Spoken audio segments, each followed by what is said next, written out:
자, 세 번째 썰 한번 가보도록 하겠습니다.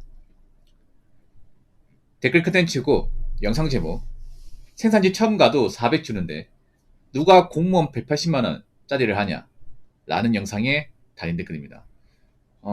좀 심각하죠. 뭐가 심각하냐, 이 글을 적은 사람의 어떤 기본적인 개념과 지적 수준이 상당히 낮다는 것을 보여줍니다. 여러분, 댓글이라는 거 신중하게 적으셔야 돼.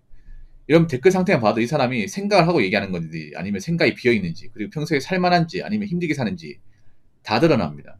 그럼 이분은 여유가 있으니까, 나름 먹고 살만하니까 이런 댓글 다는 걸까, 아니면 먹고 사는 게 힘드니까, 제대로 일을 안 하니까 이런 댓글 달 수 있을까요? 저는 후자처럼 얘기할 수 있는데, 뭔가 현실성이나 사고가 비어있는 댓글을 다는 분 대부분 좀 인생이 힘든 사람이었어요.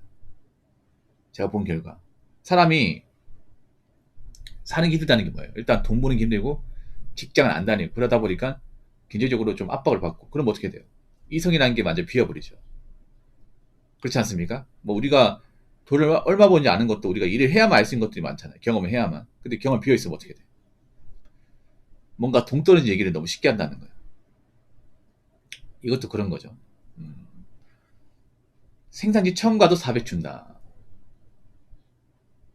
그럼 어떤 생산지 가야 되죠? 어떤 생산직에서 어떤 회사에 들어가서 몇 점 몇 개대 근무해서 일을 해야 400만 원 벌 수 있죠?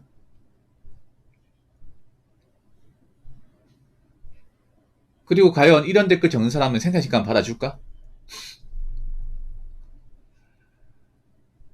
여기 생산직 굉장히 만만하게 보시는 분 많은데, 어, 자, 저분도 잠깐 상태가 안 좋죠. 예, 저분도 뚝배기 안 때리겠습니다. 생산직 가죠, 여러분. 생산직. 괜찮은 생산직 많아. 생산직 하고 싶은 사람들 굉장히 많아요. 근데 잘 안 뽑아주니까 문제죠. 괜찮은 생산직 들어가면 나쁘지 않아, 여러분. 근데 요즘에 제조업이 많이 힘드니까 그런 좋은 생산직도 자리가 안 나오죠.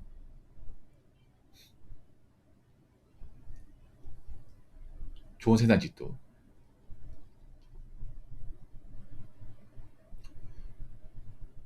지금 생산직 들어가면 400 벌 수 있냐?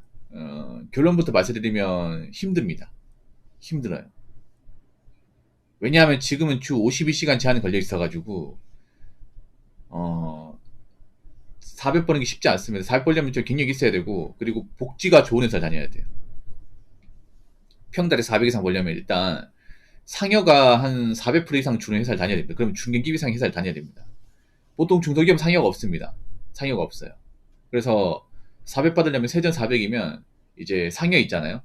이제 월 분할식으로 해가지고 뭐 매달 30%씩, 그러면 230%면 한 60만 원 정도.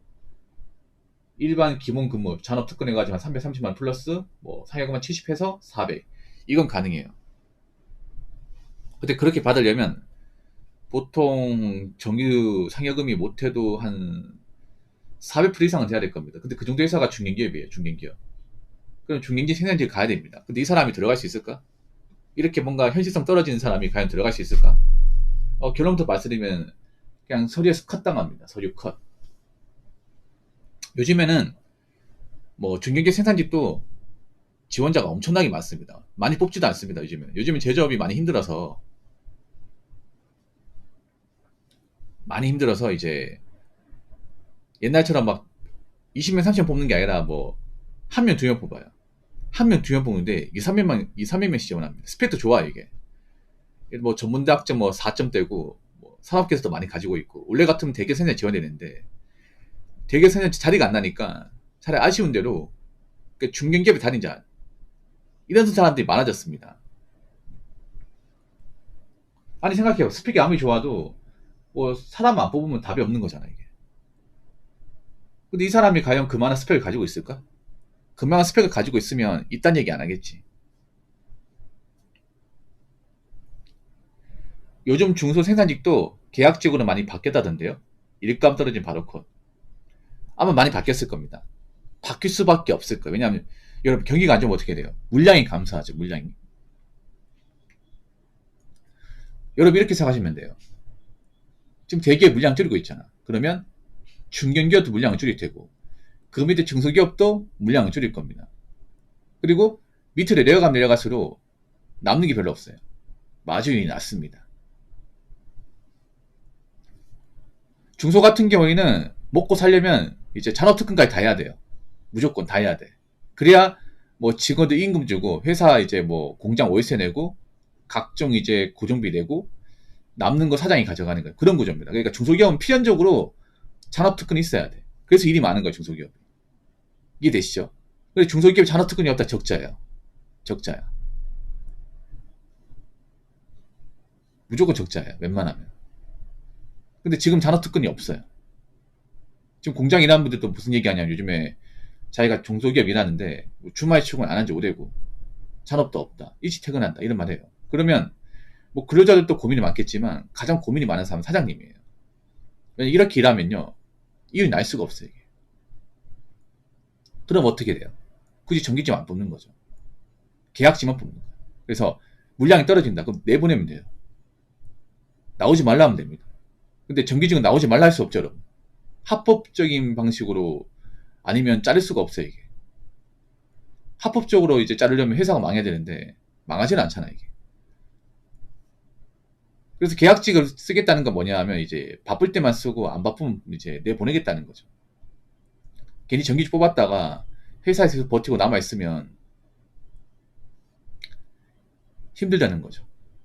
그래서 중소기업도 이제 계약직, 원래 같으면 계약직 잘 안 합니다, 사람들. 왜냐하면 계약직은 언제 토사구팽 당할지 모르거든요. 근데 사람들 계약직도 지금 가리지 않습니다. 왜 그러냐? 일할 데가 없거든요, 여러분. 옛날 같으면 생산직 왜 가냐? 뭐 일할 게 많은데. 근데 지금 일할 데가 별로 없어. 그러니까 여기다 가야 돼. 상황이 많이 달라졌죠, 이게. 자, 댓글 한번 읽어보도록 하겠습니다. 월 400 생산직, 주육일, 2, 3교대, 2 이상 할 수 있을 줄 아시나 봅니다. 몸 다 망가지고 호르몬 불균형으로 어딘가 아프게 됩니다. 심지어 400 주는 데도 거의 없지만 400 주는 데는 다 이유가 있습니다. 오지에 있어서 차갑고 필요하고 기숙사 지긋지긋해서 방문하는 순간 또 50만원 정도 나갑니다. 집세 플러스 차만으로도 월 100만원 이상 그냥 증발합니다. 지옥이 일하다 보면 친구 다 떨어져 나가고 연애할 기회마저 반박탈당합니다. 라고 적어졌습니다. 이분은 공장생활 해보신 것 같아요. 제가 잘 몰라서 그러는데 계약직과 정규 차이가 엄청나게 큽니다. 한국에서만큼은 하늘과 땅입니다. 네. 한국에서만큼은 하늘과 땅이에요. 비너스님. 네, 정말로. 네, 정말 몰라서 그러네요. 정말 몰라가지고. 저분이 왜 모르냐면 저분이 지금 외국에 삽니다. 저분이 건모회예요, 건모회. 건모회가 뭔지 아십니까? 네. 건물이 외국인. 그러니까 저분이 지금 원래 한국 살았는데 지금 외국 가가지고 외국 국적을 가지고 있습니다. 그래서 한국 돌아가는 분위기를 몰라요. 한국말 할 줄 아는데. 저런 분들 몇 명 있습니다. 제 방송에 이제 애틀란타 분, 그분 대놓고 자기 건모이라 부릅니다. 그분 요즘에 잘 안 오시는데, 나쁜 표현 아니에요. 요즘에는 건모이를 많이 부러워합니다, 사람들이. 많이 부러워해.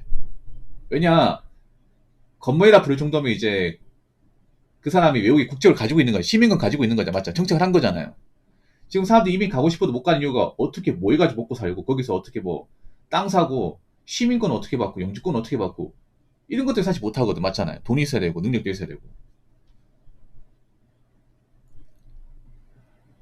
저런 사람 부러워한다니까, 요즘에. 비너스는 진짜 부러워한다니까요, 지금. 아무튼. 일단 저도 교대금 해봤어요. 해본 입장에서 말씀드리면 사실 누구나 다 할 수 있지만 오래 하는 건 누구나 다 할 수 없어요.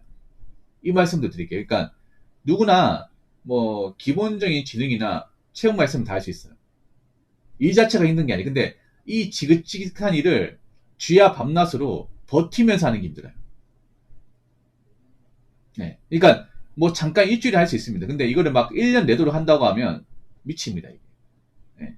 해본 사람 알죠. 왜냐하면 생산직이 사실 뭐 일이 막 진짜 뭐 어렵다 아니면 막 그런 거 아니에요. 일단 피곤해요. 피곤해. 피로를 달고 살아. 잠을 자도 피로가 안 가셔요. 왜냐하면 맨날 이제 서서 일하다 보니까 맨날 다리가 쑤셔.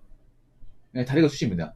그리고 저런 생산직 일하시는 분들은 족저근막염이라는 병을 앓고 있는 분들이 많아요. 생소하죠, 여러분? 족저근막이 뭐야? 족저근막이 뭐냐? 여러분 발바닥 보시면 이 껍데기가 이제 살이 있고 여기 보시면 약간 우리 이 발바닥 안쪽에 움푹 들어간데 이제 누르면 약간 쿠션감이 있죠. 그게 바로 족저근막이에요. 그러니까 발 안에 있는 깔창에 생각하시면 돼요. 네, 깔창. 우리가 왜 점프하면 충기 흡수가 되죠. 뭐 점프 같은 거, 뭐 제머리나 자리 점프하면 아프지 않잖아. 그거 충격을 덜어주는 게 족저근막 역할이야. 근데 여기서 왜 통증이 었냐 계속 서가지고 왔다 갔다 걸어다니다 보니까 이제 발에 계속 압력이 가하는 거죠, 압력이. 압력이 가하면서 여기 염증이 생기는 거야. 네. 염증이 생긴 거야. 그럼 어떻게 되냐면, 통증이 어떠냐면요. 누가 내 발바닥에 라이터 불을 찌지는 것 같습니다. 약간 불탄 느낌이 들어요. 내 발바닥에 타들어간 느낌. 진짜입니다. 누가 이 돼지고기 불판에 화롯불에 내 발바닥을 갖다 댄 느낌이야. 그래서 막 찌릿찌릿한 느낌이 있죠. 네, 그런 느낌이 계속 들어. 그러니까 잠깐 들다가 마는 게 아니라 그냥 계속 듭니다. 계속. 그러면 걸을 때마다 통증이 계속 와, 이게. 이거 뭔지 아실 겁니다. 예, 서서 일하시는 분들. 그리고 마지막 이거 볼게요. 주 일하다 보면 친구 다 떠져 나오고 연애할 기회마저 방밭에 나오고. 이게 왜 그러냐면, 자, 보통 생산직 공장이 시내권에 있는 게 아니라 시외곽에 있습니다. 외곽에. 그리고 이런 공장에는 여자들은 안 해요. 여자들은 안 합니다. 보통 아줌마들 하지 아가씨들은 안 해요. 네. 식품공장 가보면 아가씨 있습니까? 거의 없습니다. 아가씨 없어요. 그리고 자동차 공장 가면 보통 검수하시는 분들 아줌마입니다. 그 동네 사는 아줌마. 그 시골 바다 사는 아줌마예요. 웬만하면 없어요. 여자들 이쪽으로 안 와요. 경험상 말씀드리면. 기껏해 여자들이 일하는 곳이 뭐 반도체나 PCB 쪽 아니면 여자들 보기 힘들어요, 여러분. 보통 공업단지는. 젊은 아가씨들. 그래서 여자들은 보통 시내권에 있습니다. 힘든 일 싫어하고. 그러다 보니까 만날 기회가 없어요. 만날 기회가. 데이트하면 너무 왔다 갔다 이제 피곤하고. 네. 그러면 그 안에서 누굴 만나야 되는데 아줌마를 만날 수 없잖아요. 그 아줌마도 결혼하셨는데 맞잖아요. 그렇지 않습니까? 네. 그래서 이 공장 같은 데 보면 약간 불륜이나 이런 양다리 같은 것도 좀 많이 일어나. 네. 왜냐면 그 안에서 이래 만날 사람이 없다 보니까. 그 안에서 말고는 이제 다른 사람 못 만나다 보니까 그 안에서 뭐 짝짝꿍 나는 경우도 있습니다. 네. 아무튼 이 공장이 쉽지 않습니다, 이게. 네. 쉽지 않아요. 근데 이런 거 각오해야 되죠. 돈을 많이 벌려면. 근데 이게 치사하다고 난 생각하지 않아. 왜냐하면 당연히 돈을 벌려면 어쩔 수가 없어요, 여러분. 내가 돈을 많이 버는데 나는 뭐 시대권에서 돈 벌고 싶다. 이것도 이기적인 발상이에요, 여러분. 여러분 뭐 지방에 서울 가면 다 돈 잘 버는 줄 알아요. 돈 못 모는 사람은 천지빛깔입니다, 이게. 왜냐 나가는 게 많거든, 이게. 그래서 뭐든지 뭔가 이제 하나를 선택하면 하나를 포기해야 돼요. 어쩔 수 없습니다. 아무튼 댓글 적으신 분 정말 감사합니다. 자, 이상으로 몇 번째 썰이죠? 세 번째 썰 마치도록 하겠습니다.